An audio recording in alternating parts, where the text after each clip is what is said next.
I grew up in the 1980s and 90s, and one of the things we don't talk about is just how many wars we had going on in America during that time. And no, I'm not talking about the Gulf War, that was in the Middle East. I mean things like the war on drugs, the war on poverty, and the cola wars, and the format wars between standards like VHS and Betamax, or Apple Macintoshes and Windows PCs.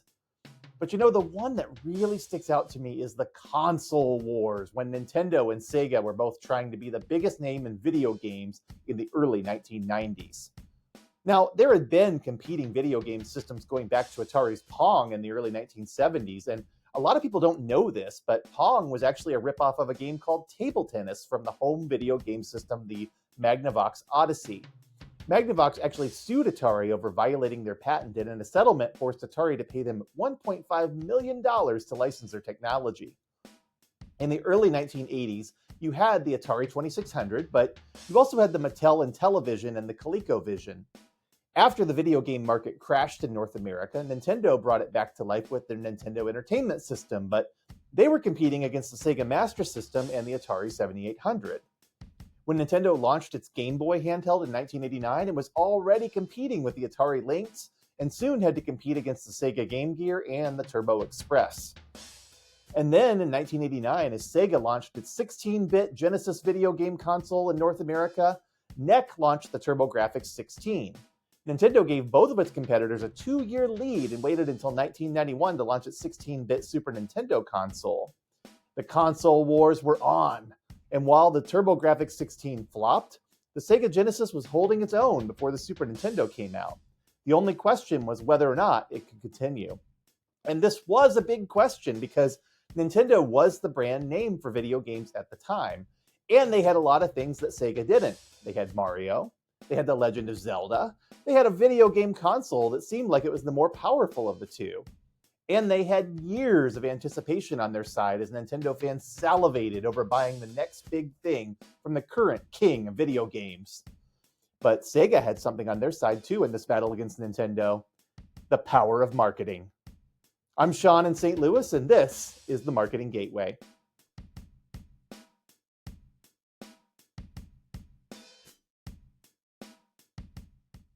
There's a famous book by Sun Tzu called The Art of War that has a lot of great advice on how to win in a competitive situation.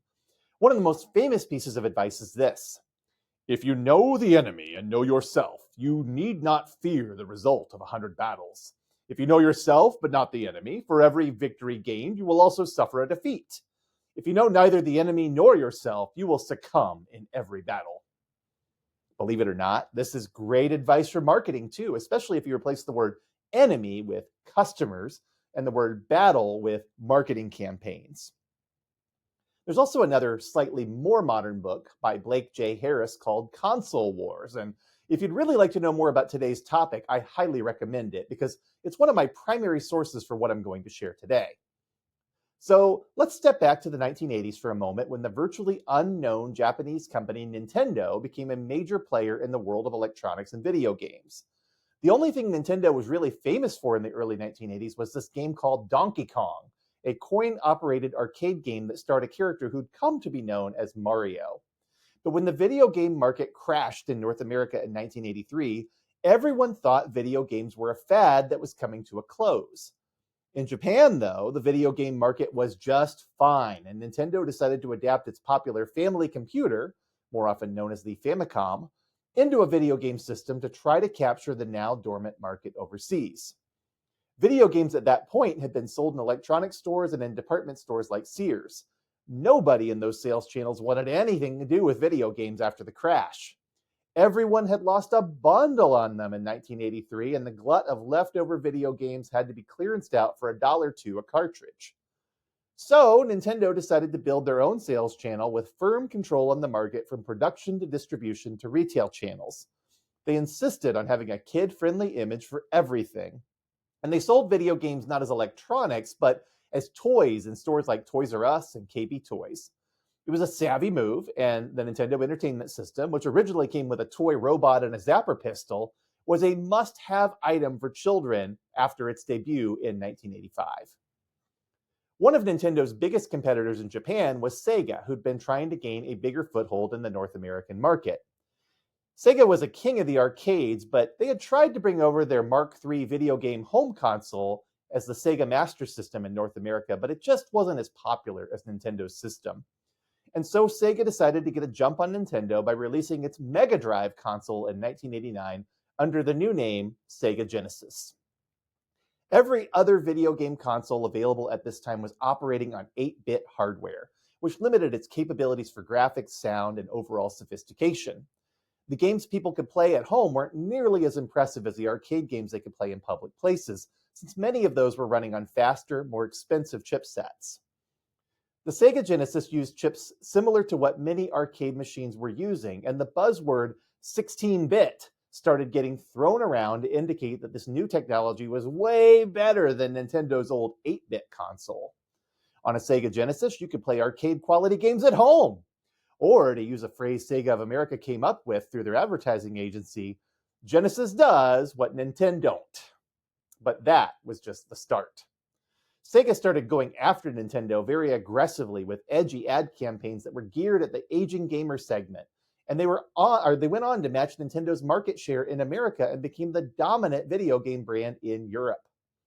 A lot of this was due to the man pictured here, Tom Kalinske, a former toy industry executive who'd worked for Mattel in revolutionizing the Barbie doll line from being just dolls with hair to brush into more exciting toys that were capable of more sophisticated play.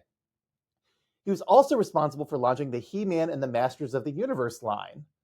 So you remember what I said about Sun Tzu earlier? Knowing your customer is important if you want to be successful at marketing. And Kalinske was the sort of guy who really took the time to get to know his customer. He-Man came out of a lot of marketing research Kalinske had done, learning that young boys were really interested in Conan the Barbarian style characters, but also in the ideas of transformation and power. This led to the creation of not only one of the most successful toy lines in history, but also the toy line that launched the idea of a syndicated cartoon show centered around extending that toy line into an entertainment property.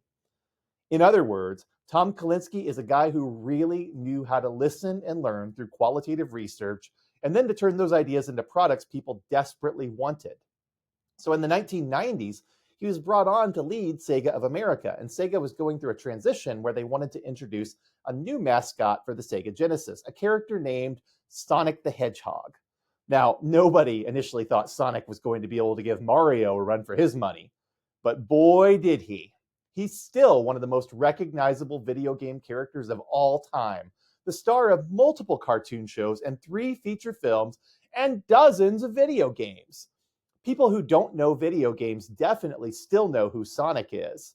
But it wasn't just because he happened to be the star of a really popular game. It's because of a decision Sega made to change up their marketing strategy around that time. Sega of America was ready to part ways with Bazell, their old advertising agency, to try to build a fresh, new message around Sonic and the Genesis. So they decided to give 3 different advertising agencies a chance to get their business and become their agency of record. 2 of the agencies they tried out were big-name firms who'd had astounding success.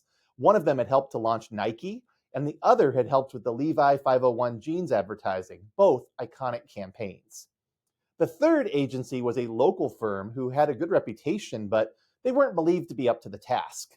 They were invited more out of a desire to be fair than because anyone thought that they would actually win the account. Sega asked each of these agencies to come to a pitch meeting and present their big idea for the next campaign. Now, pitch meetings in the advertising world are often big events where agencies try to offer big and surprising pitches that can win them a client's business, and this one was no different.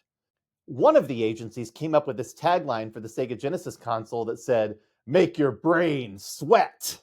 They thought this was really edgy, and they wanted to bring in an actual brain for the pitch. They couldn't get a human brain, and it was too messy to bring in an animal brain, so they made one out of Jell-O with red vines for veins and had this sort of weird, disgusting visual to accompany their big idea. It was the right sort of tone, but the message wasn't very compelling.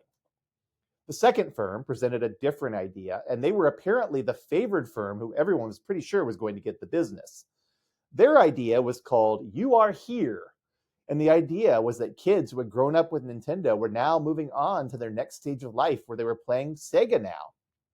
The firm made up a lexicon of game speak that was supposed to be a private language for gamers to use, and to make them feel like they were part of their own subculture. Now, of course, as someone who played a lot of video games growing up, this idea sounds absolutely stupid to me. And it turns out it didn't go over very well with Sega either. The third firm, the local guys, did something amazingly impressive and different. And I'm going to tell you now that this firm, Goodby Silverstein and Partners, wound up winning the business and making a big name for themselves in turn. GSP went out and spent a considerable amount of time conducting ethnographic research with video gamers, sending their account managers out to hang out with 8 to 10-year-old kids and learn all about their lives. They learned so much that in their pitch session, they recreated what a 10-year-old's bedroom looked like, down to the smelly laundry lying on the floor. They got really involved in understanding the intricacies of the games the kids were playing, including what the kids were getting out of them. GSP also had focus groups testing several different concepts that they came up with by showing their ideas to teenagers. And you know what? The teenagers hated every concept they showed them at first because all of them seemed like ideas from old people trying to appeal to young people. The concepts felt extremely insulting to the teenagers and missed the point of everything about gaming. So GSP went back to the research and realized they had not been seeing things through the eyes of the gamers. And as they recalibrated their perspective, they came up with a new tagline called, "Welcome to the Next Level."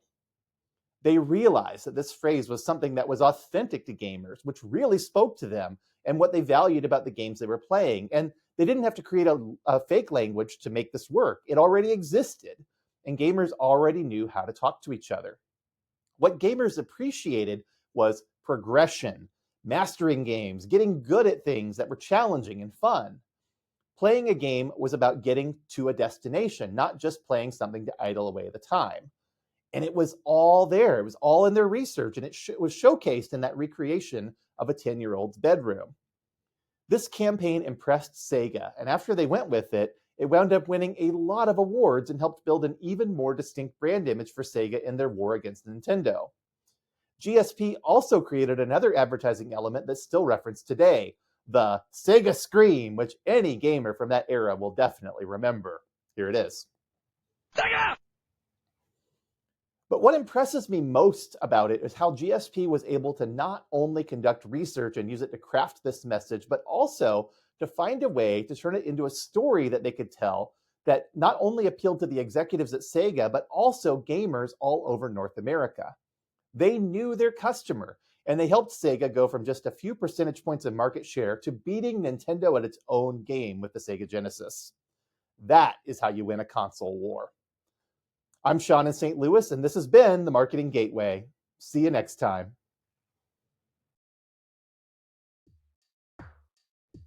Today's plug is for games, and no, I don't just mean video games. I mean taking the time to play a game with someone else for the sole purpose of having fun. In my house, we play games all the time. We have video games, sure, but we also play cards or board games or games of pure imagination, where we just come up with stories and commit to whatever role we start with and then keep going. This Christmas, my kids are looking forward to a tradition that I started many years ago. We're going to play the Santa Games, a make-believe game where they have to solve puzzles and decipher clues in order to unlock the keys that open their gifts. My family plays plenty of games outdoors, whether it's sports or just coming up with ways to amuse ourselves when we're out on walks. One of my kids' favorite games when we're out and about is where we solve lateral thinking puzzles, which are a sort of storytelling puzzle where the answer isn't immediately obvious, and it requires unearthing some additional information through yes and no questions. We also have a game where we have to invent really silly and impractical inventions to solve everyday problems, and then give a sales pitch to everyone else to talk about them. We also invented a game where we literally make up video game pitches. Somebody suggests a crazy idea, like, I don't know, a game about cats flying World War I biplanes, and then we take turns coming up with how that could be a fun video game concept. And if you ever happen to spot us out at a restaurant waiting for our food, you'll probably see us pulling out a deck of cards and playing a few quick hands of something just to pass the time. Games make life more fun, but you know what? They're also a great social experience for getting other people to come out of their shells and to have a good time. So let me encourage you to make games a bigger part of your life. You'll be glad you did.